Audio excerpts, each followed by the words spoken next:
отелях Японии, это цена, которая высокая. И как бы очень мало места. Вот это ванна, да? Ну, поэтому туалет, вот здесь узкая такая душевая, коротенькая ванная для карликов. Это шкаф для всех вещей, шириной и глубиной в мою ладонь. Кровать на двоих, ну где-то на 130 сантиметров в ширину. Ну вот, собственно, вся малюсенькая комната. Но что спасает, это вид. Вид огонь. Ничего не могу сказать. Так как страна достаточно плотная, то не буду ругаться ни на кого. Утюг выглядит вот так. Он стоит на этой штучке. Эта штучка заряжается. Проблема заключается в том, что ты, когда утюг включаешь здесь на кнопку и снимаешь его, он как бы остывает постепенно. То есть, когда ты гладишь, естественно, не на гладильной доске, которой здесь нету, а вот типа вот на такой вот штучке, он остывает. И ты каждый раз такой погладил 2 раза, вставил обратно, подзарядил, лампочка загорелась опять. Это раз. 2, я долго здесь пытался найти выключатель, его нет. Есть только маленький iPad, который все огни можно все включить, можно все выключить. Собственно, так это не видно, когда светло и все. Ну и уровень можно регулировать. Кондиционер, будильник можно ставить и все. Туалет. Ну, обычный туалет. Сяду так, с пультом управления, да? Естественно, здесь находится подогрев попы. Он всегда работает. Ну и различные кнопки. Вот смотрите сами. Там сильный полив сзади, не сильный. Полив для женщин, регулировка и так далее. Но тут есть кнопочка, и чтобы насладиться видом. И получается вот так. Вот, собственно, и незатейливый номер 5-звездочного отеля в Токио. Пунктом номер 1 на TripAdvisor с большим отрывом идет место, где под пиво, попкорн и смех туристов происходит фантасмагорическое шоу с участием гигантских механизированных монстров и артистов.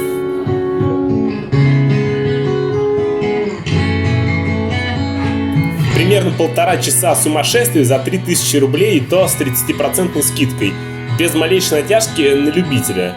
Если, увидев вывеску, вы будете рассчитывать на роботов-официантов и прочие технологии 21 века, вам точно не сюда.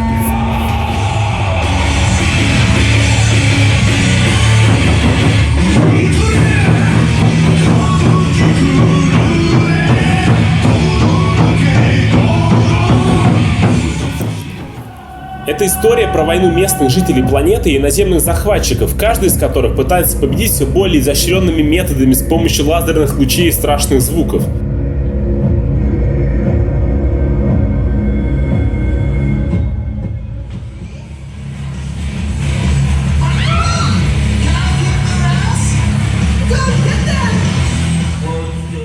Все заканчивается парадом артистов, размахивающих всеми флагами мира.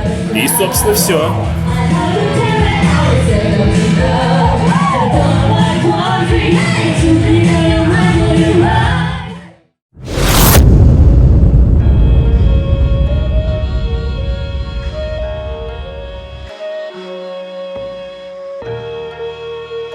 Для тех, кто не готов так рано вставать, можно просто прийти на рыбный рынок, где выловленный ранним утром товар уже ждет на полках.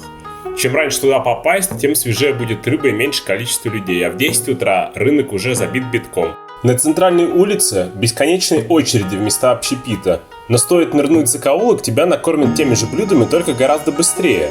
Правда, вообще без очередей проскользнуть не получится. Я помню историю, что когда бесплатно дали вот такой вот суп, и кто-то хотел зайти за место, он подумал, что суп — это, знаете, интересно, как микруки, когда макаешь, и, собственно, в мисо-супе помножить. Так себе история, конечно.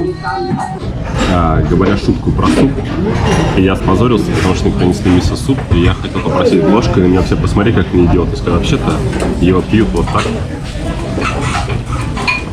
А все, что внутри, едят палочками. Имейте в виду, на руки не мойте.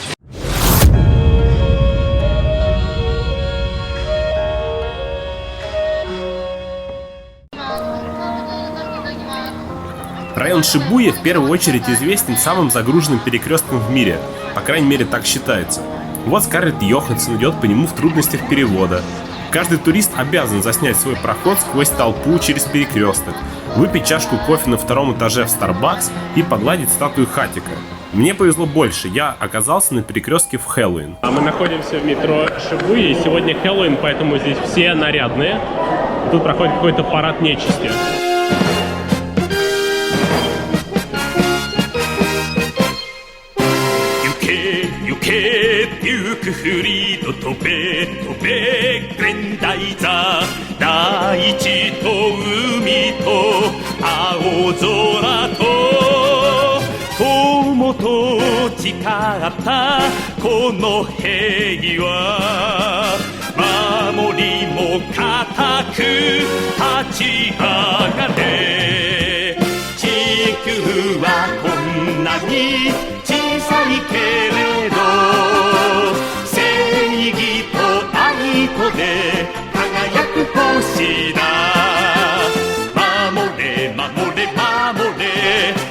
Это настоящие полицейские или костюмы?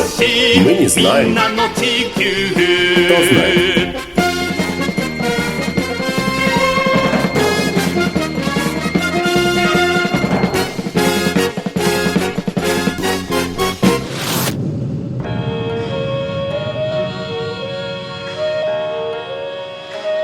Рядом с рыбным рынком расположен императорский сад Хамарикю, бывший форпост Токио. Настоящий японский декоративный ландшафт с мостами через искусственные каналы, чайными домиками на берегу озера, тишина, умиротворение, ровные дорожки и редуты для охоты на бедных уточек. Значит, как ловили здесь бедных уточек? Был вот такой редут, за который все прятались. В редуте были щели, в которых видно было канал, по которому плыли уточки. Уточки были натренированы и знали, что когда молоток стучит, они, значит, так, будет кормежка. Они, значит, плывут, подплывают под этим всем делом, выплывают в озеро. И люди выпускают ястребов, орлов и так далее. Они хватают уточек, ловят их, те умирают, падают, а люди бегают вокруг этого озера и ловят их с очком. Вот такие императорские развлечения. Любой парк в Токио – это тишина и покой. Крупнейшим парком считается Йойоги, и это уже настоящий сосновый лес. Парки создаются для возвращения человека в природу, и в токийских парках это на самом деле получается. Было бы хорошо, если я мог вам объяснить, что происходит, но я не смогу. Здесь находится куча пакетов с травой луки. И за этими пакетами с, собственно, зеленью стоит гигантская очередь. Даже потому что это может финиш марафона какого-то. Но обычно в марафонах не выдают лук с укропом. Вот стоят люди, и которые выдают это все дело. А вот это огороженная, финиш, как будто бы дистанция, где вот люди вот так вот бегут. Вот они бегут. Ну как бегут? Бегут, это громко сказано. Идут, чтобы получить пакеты с зеленью. Многие говорят, что японцы любят толпиться. Вот посмотрите, как они любят толпиться.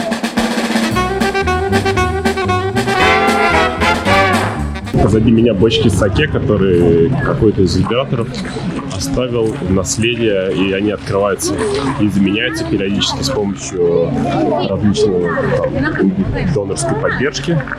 Вот они все хранятся здесь. И я так понимаю, что это просто как сейчас-то как памятник индустрии саке, простите. А я надеюсь, что однажды в мире появятся бочки с крафтовым пивом, которые будут делать спонсоры, и я точно стану одним из них. Ну а в центре парка находится крупнейшее синтоистское святилище в Токио императора Мёдзи. В этом храме, наверное, как во всех храмах Японии, принято брать таблички и просто писать какие-то пожелания, ну и вешать их, по сути, около этого дерева. Вот все таблички, где люди желают мира во всем мире и так далее. Достаточно трогательно, мне кажется, это не имеет отношения ни к какой религии. Это был главный синтоистский храм в Токио, а главный буддийский храм находится в древнем районе Асакуса, где помимо самого храма, который, кстати, построен в 7 веке нашей эры, идет древняя торговая улица, где простые японцы покупают посуду, туристы покупают сувениры. А вообще это один из самых древних районов гейш. Но это то, что пишут путеводители, а когда я там шел, я увидел школу, где люди в непонятных колпаках, похожих на Ку-Клукс-Клан, проходят какие-то обряды, и все туристы их фотографируют. Никто не шумит, все очень умиротворенно. И ты идешь и просто наслаждаешься, думаешь о своем. Мало в таких парках в других странах я такое ощущал. И здесь же, в Токио, несмотря на количество людей, я это ощущаю повсеместно. То есть ты идешь по улице, никто тебя не толкает, в метро абсолютно тихо, везде запрещено включать звук на телефоне в общественных местах. И ты как бы находишься сам собой, постоянно успеваешь отдохнуть, несмотря на этот поток информации вообще людей, которые идут вокруг. И поэтому, несмотря на их культуру вот этих трудоголиков, да, большое количество суицидов, тем не менее, мне кажется, японцы делают все, чтобы вот в промежуточных этапах на выходных, там плюс метрополитен, пока нет на работе, все было тихо и спокойно. 6:30 утра. Я встал в 5 утра ради того, чтобы попасть на гору Фудзи, а шансов, что я увижу, достаточно маленькие. На что вы готовы пойти в ваших туристических поездках? Судя по всему, я готов на многое. И, кстати, народу очень даже прилично, хотя сегодня выходной день. Самый бюджетный способ добраться из Токио до Фудзиямы — это просто купить билет на автобус за примерно 1300 рублей от любого железнодорожного вокзала. Они ходят чаще, чем поезда, они чуть-чуть дешевле и не нужно делать никаких пересадок.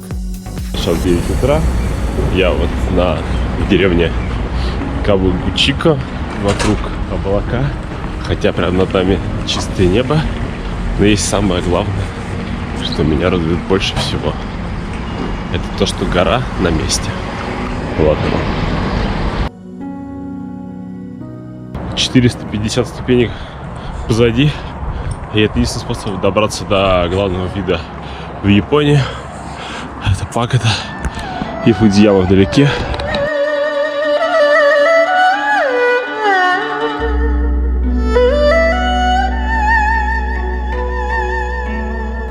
Лучше, чем этот вид, в Японии все равно не будет.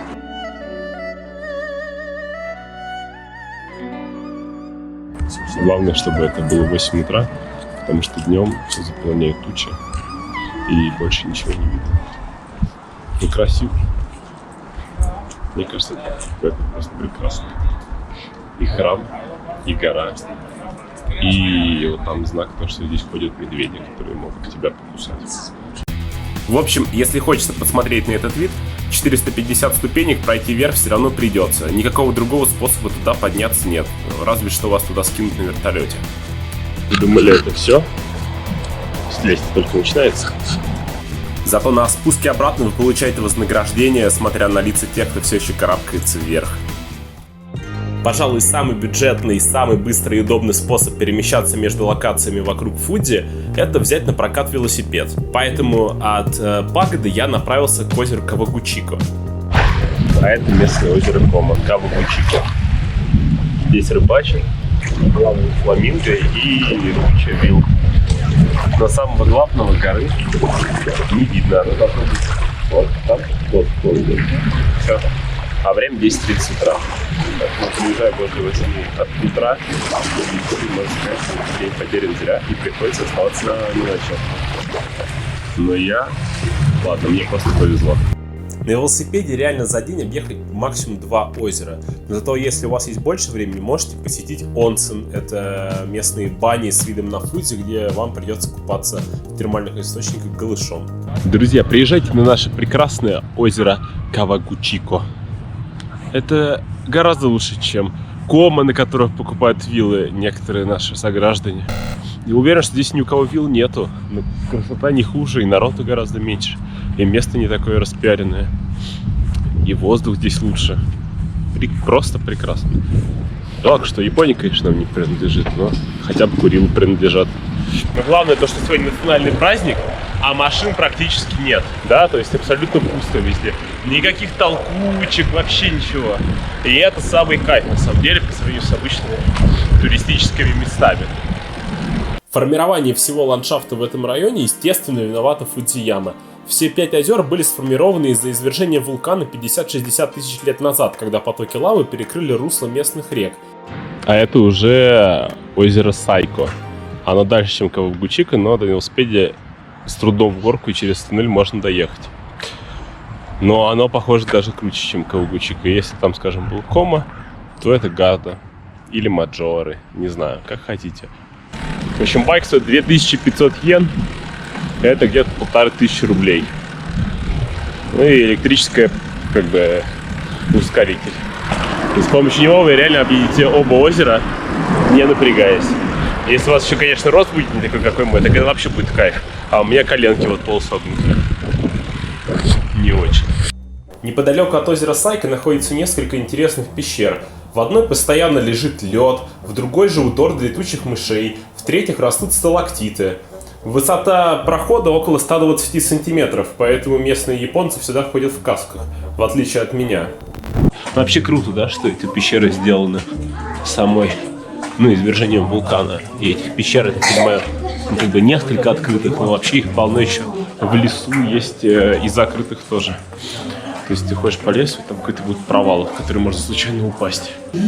Эти пещеры хитрые японцы используют для того, чтобы делать личинки для хлопка. Вот, например, тут стоят коробки, и это личинки, которые потом вылупляются, делается хлопок. И из-за того, что постоянно холодно, вместо 1-2 раз в год, когда личинки вылупляются, им получилось это делать 3-4 раза, соответственно, сильно повысив производительность.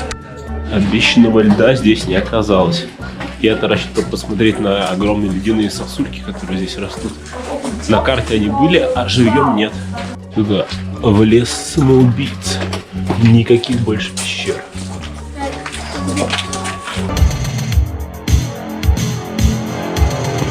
Я нашел, наверное, вот эту самую табличку и вход, и то, что туда проезд запрещен. Забавно, что нет ничего на другом языке, а любом. Может быть, они думают, что иностранцы не могут здесь покончить жизнь самоубийством. Не знаю. Лес очень коварный. Ты идешь к цели, и тебе кажется, что она близко. Ну, в основном случае так говорит GPS. А потом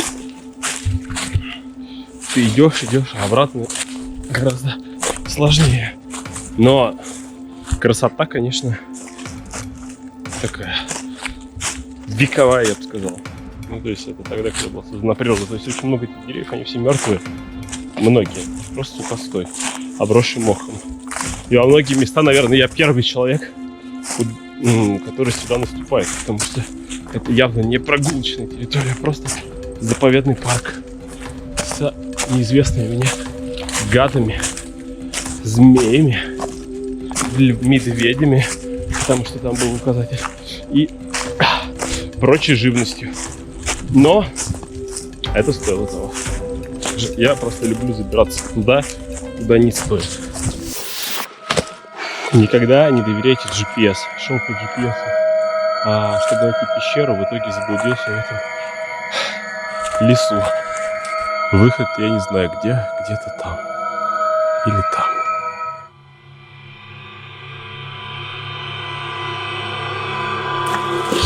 Я бы самому выбрался.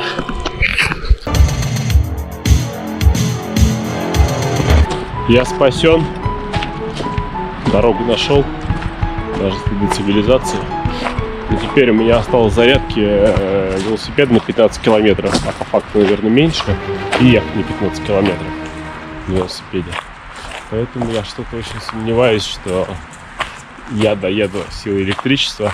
А фишка этих велосипедов в том, что ты не можешь очень сильно разогнаться под горку, потому что вот эта вот машина там, да, установленная, не знаю, динамо-машина или какая-то, она тормозит велосипед. Вот вам и минусы. Этот лес также известен как Дзюкай, или море деревьев, и понятно почему. Да, он популярен среди самоубийц, в нем снимались мистические фильмы, но побывать там стоит, если вы хотите почувствовать энергетику природы. Подобные места, лично у меня, вызывают самые большие впечатления от поездок. В Перу, например, таким местом является пустыня Наска, а не популярный Мачу-Пикчу. За день я проехал около 50 километров, еле сгибая колени на маленьком велосипеде. И все равно это было лучшим днем в Японии. По пути обратно в Токио мои планы вынужденно поменялись. Так что выпуска из Мьянмы, куда я должен был полететь, сделать пока не смогу.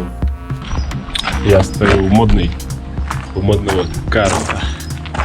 И я вам скажу, Фудзияма открылась. Это потрясающе. Это правда один из лучших видов в моей жизни. Прикол-то в том, что она одна, и вокруг ничего нет, именно поэтому она такая эффектная. Но и на самом деле не высота 3800. Это как бы ой-ой-ой. А летом, если приедете, то шапки не будет, тоже не то. Так что красивая Япония, особенно, судя по всему, вне города. Так что в следующую поездку надо будет попутешествовать уже по провинции и так далее. Вместо того, чтобы в Токио находиться. Потому что все-таки мегаполис — это мегаполис, они все очень похожи.